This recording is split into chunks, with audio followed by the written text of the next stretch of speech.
Did you know there are people who will cheat in cards? Yeah, me too. I'm going to show you one of the ways they do it. We'll start with the 4 aces. And this is my 4-ace production, so don't blink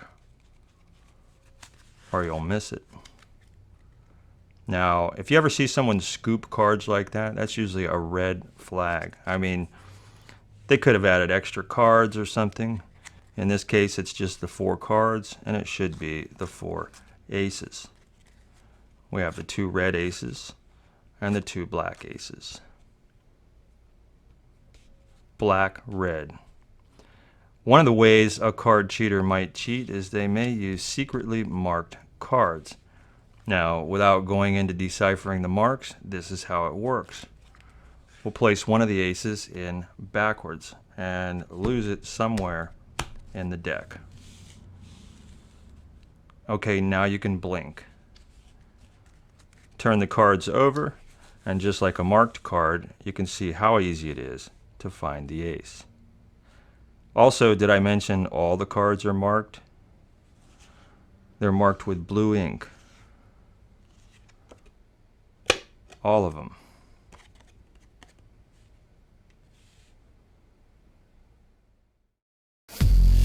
I hope you enjoyed that.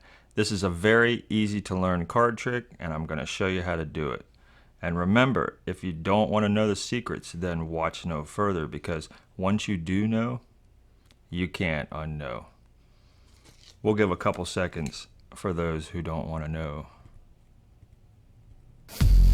This routine is my version of the color changing deck. There are quite a few variations to this effect, the basic plot being to make it appear as if the entire deck has changed color. Some of the routines require very difficult sleights of hand, and I know of one that requires you to actually secretly switch the entire deck. And that doesn't sound very fun, does it? So I used the concept, changed the handling, wrote a new storyline or patter about using marked decks, and made it very simple. I didn't name it color changing deck or chameleon cards or red to blue deck.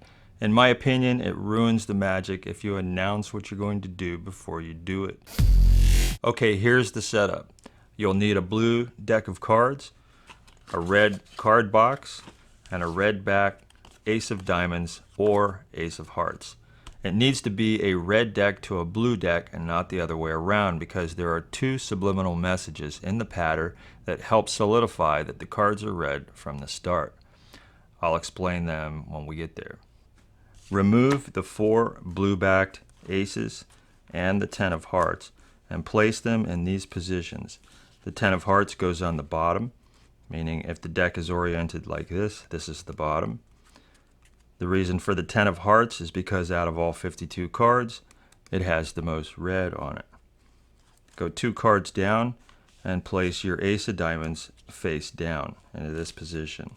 Now, if you're using a red-backed ace of hearts, you want to use the ace of hearts in that position. So we have the 10 of hearts.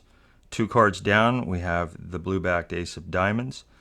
Go about 12 or so cards and place your ace of hearts. Go another few cards, place your ace of clubs, another few cards, place your ace of spades. Turn the cards over and take your red-backed ace of diamonds, and it goes on the top. Place the cards in the box, and this is how you begin. There are only a couple moves to learn, and they're super easy, so I'll go over them as we go through the routine. And by the way, this is a great opener trick since the cards are in the box and it requires a setup. Remove the cards from the box. I place my thumb and middle finger on either side and put pressure so I can release the cards into this hand. Once they're released, make sure they're nice and square before you pull them out so you don't flash any of the blue.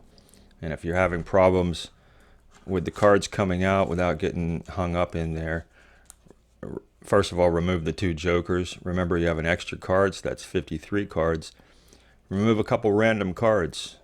Nobody's going to notice there's only 50 or 51 cards in there. This way they'll come out nice and smooth. Place your box off to the side.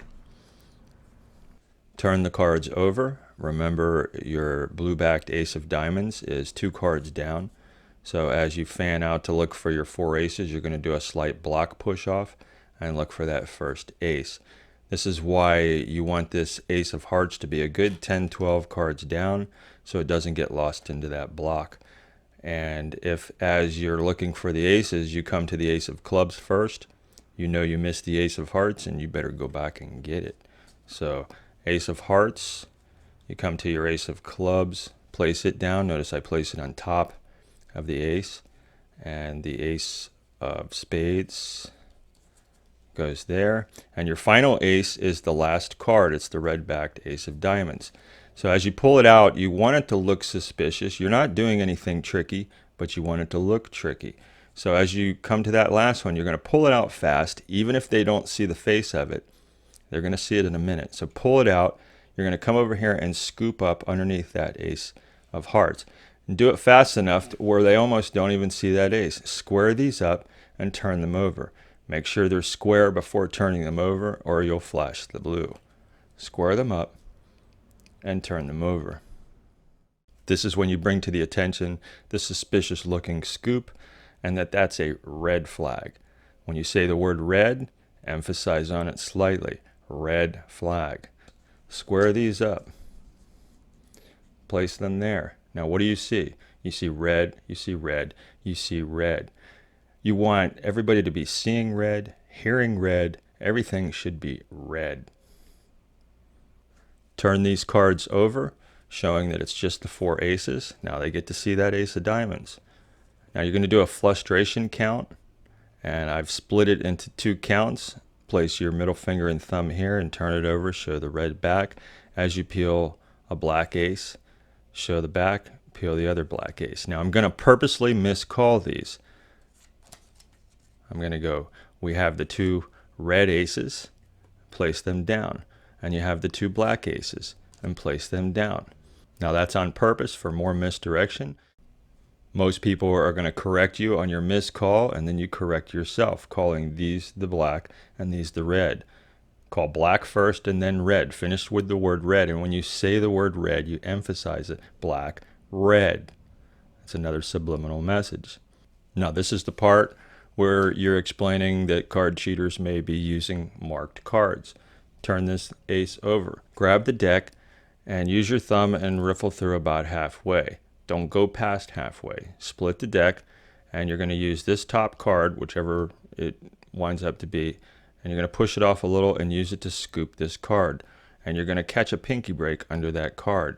You're going to get the pinky break under the guise of this scoop. And when you scoop it, notice the top here, it's going to go to about the halfway point. So when I scoop this card, I get my pinky break, and the red backed card is protruding out. So I place the other half back on, press down, holding your pinky break, slide that card in, grab that half, throw it there, split, split.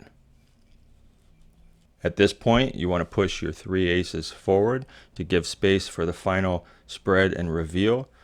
And this is when you say, okay, now you can blink because all the work's done and you just get to have fun doing your reveal. Turn this over. This is the first time they're going to be seeing the blue back, so you're going to get some sort of a reaction. And remember that your red-backed ace of diamonds is the second card down here. You're going to do a spread. You're going to use your index finger as you finish the spread to hold back those last couple cards. So you do the spread like this. I'm doing it slow, so it's not coming out good, but here's your double card right here. They're going to be seeing this ace and think that's it. This is when you say, did I mention that all the cards are marked? And you start flipping these over, and you say they're marked with blue ink. You pull this card off. Don't show the back yet. Show the face. They're looking at the face this way. Show the face, flip it. You can see the back. Then show the back of this card. This is when you get your final reaction. And flip it over. Now when you finish your spread, your hand is going to be left right here. So you're guarding that double card right here. You're guarding it. Don't let anybody reach for it. If they reach for it, you smack their hand with a ruler. And then you scoop up the cards.